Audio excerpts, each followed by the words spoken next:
13 minutes. That is all that stood between Adolf Hitler and death. In November 1939, months before most of the world understood what the Second World War would become, a German resistance fighter came closer to killing Hitler than the famous generals, officers, and conspirators who would later dominate the history books.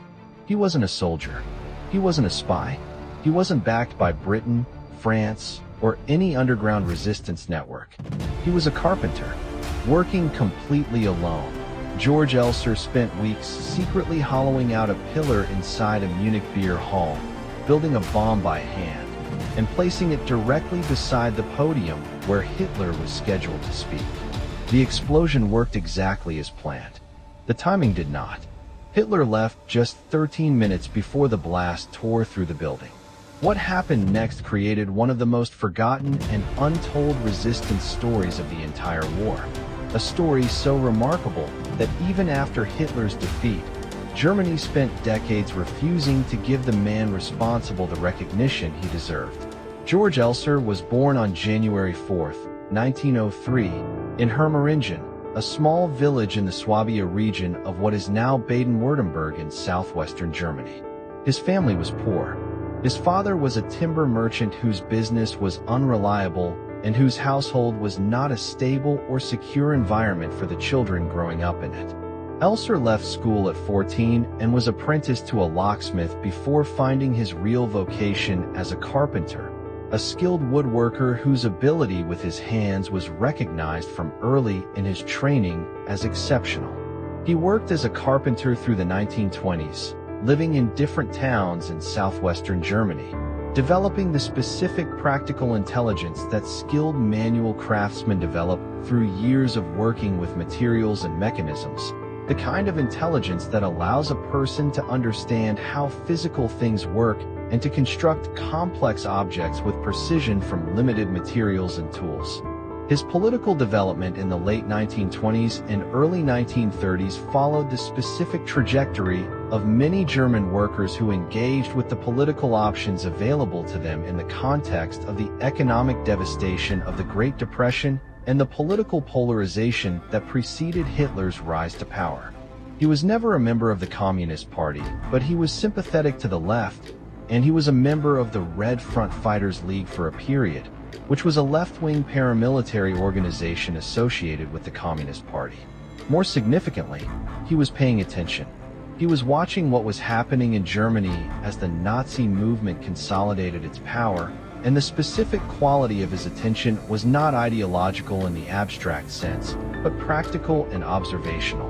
The attention of a person who looks at what is actually happening rather than at what the available ideologies say should be happening.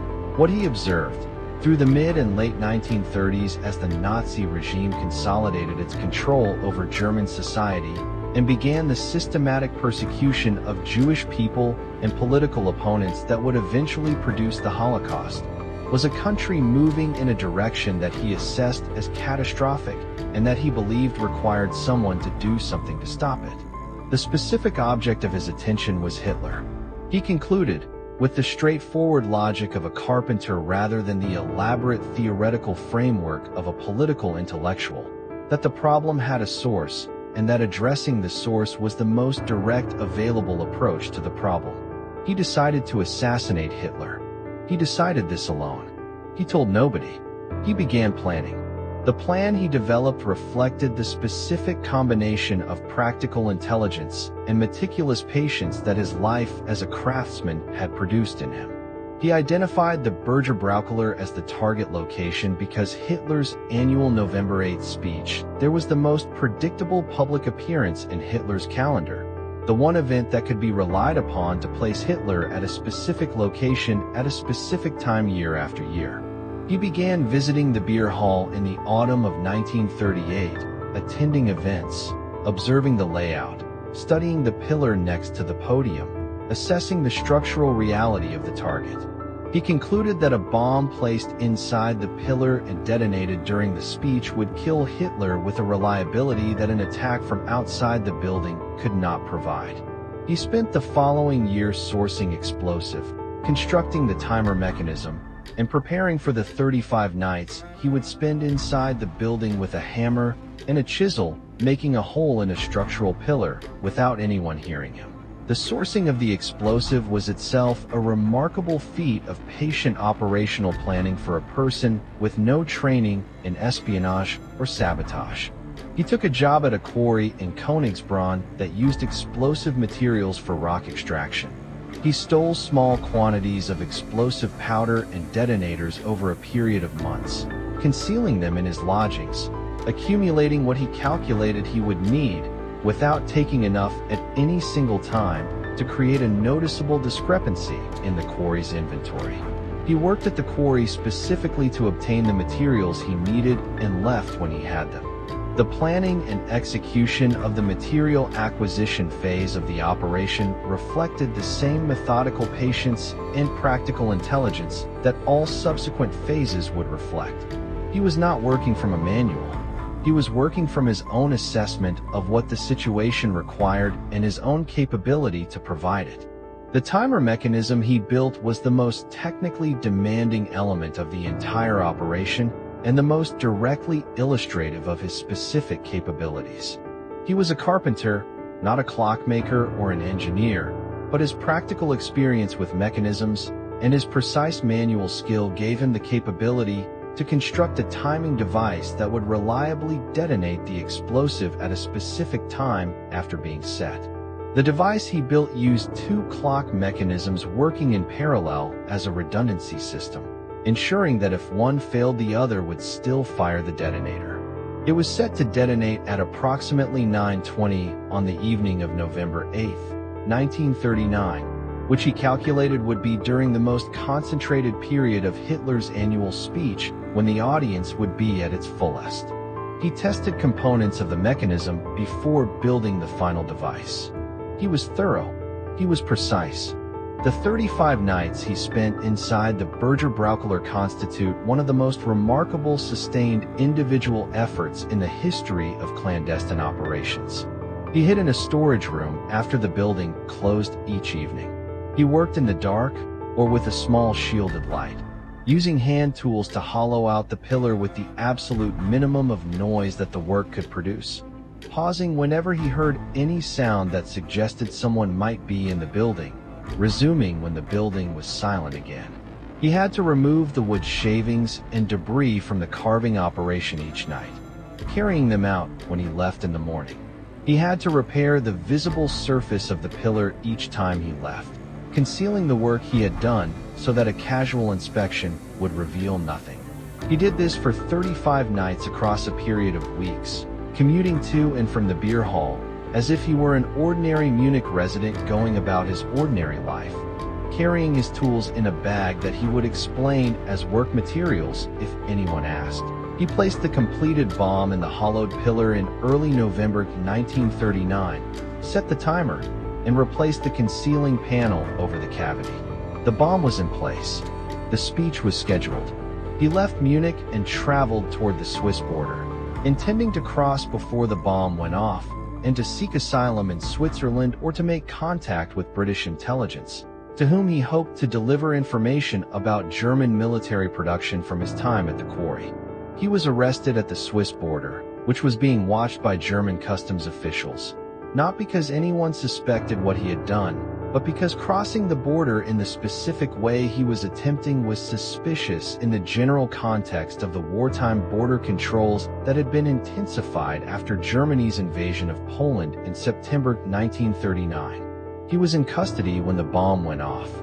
He learned about the explosion through his interrogators, who told him that his bomb had killed 8 people and wounded 63 and had destroyed the pillar and the ceiling and had failed to kill Hitler only, because Hitler had left 13 minutes early to catch a plane to Berlin, because the weather over Munich was poor and the flight time was a concern. He was, by the accounts of the Gestapo officers who interrogated him, entirely calm when he received this information. He had not succeeded in the primary objective.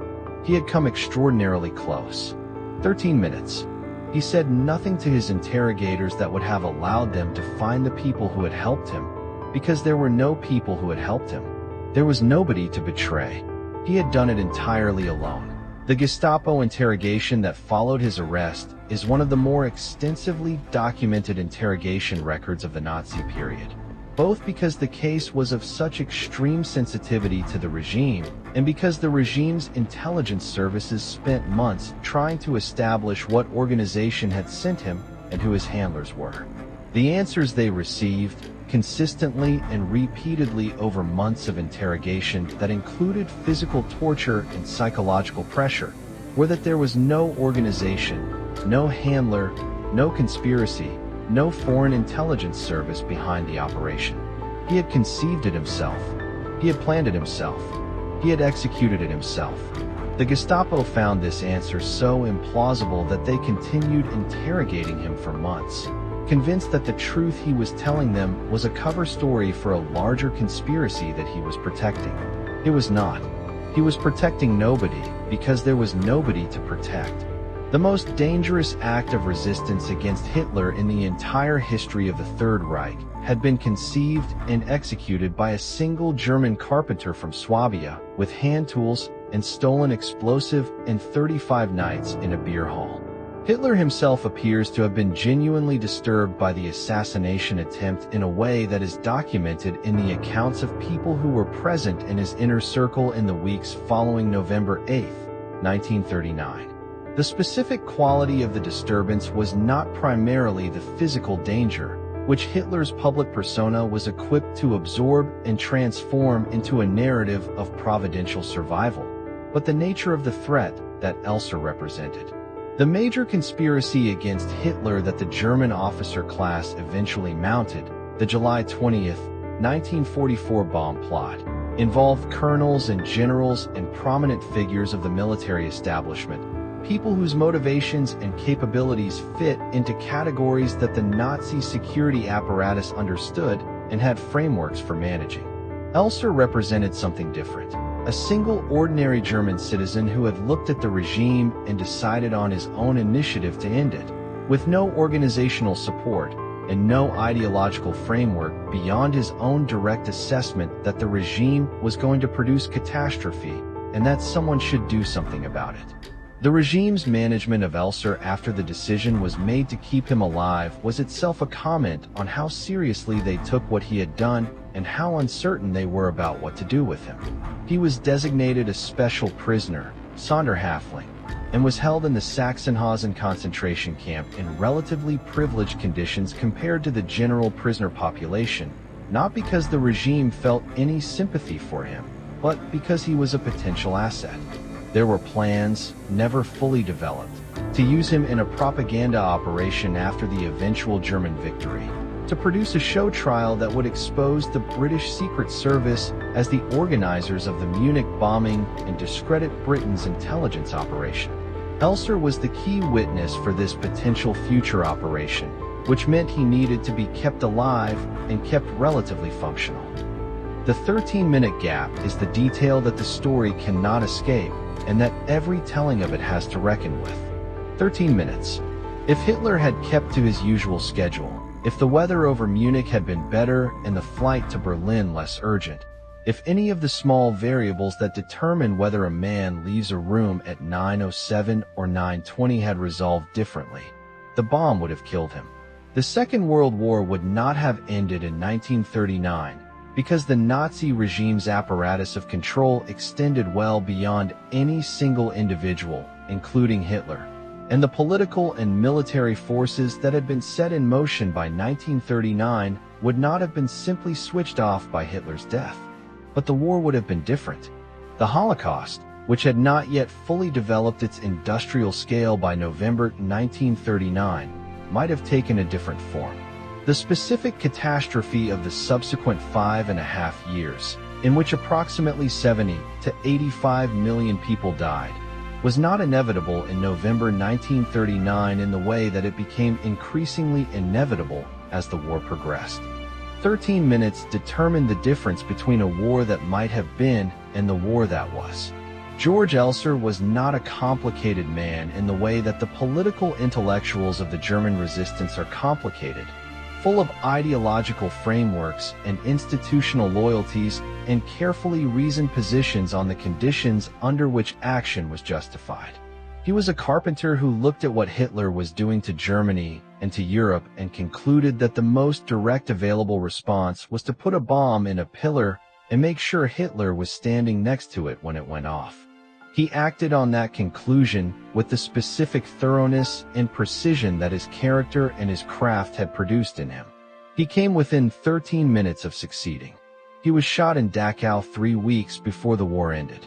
He deserves to be known as the person who came closer to stopping the Second World War than anyone else who tried, not because the attempt succeeded, but because the attempt was made, alone, by one person, with hand tools and stolen explosive in 35 nights in a beer hall, and the specific moral clarity of a carpenter from Swabia who had decided that someone had to do something, and that someone was him.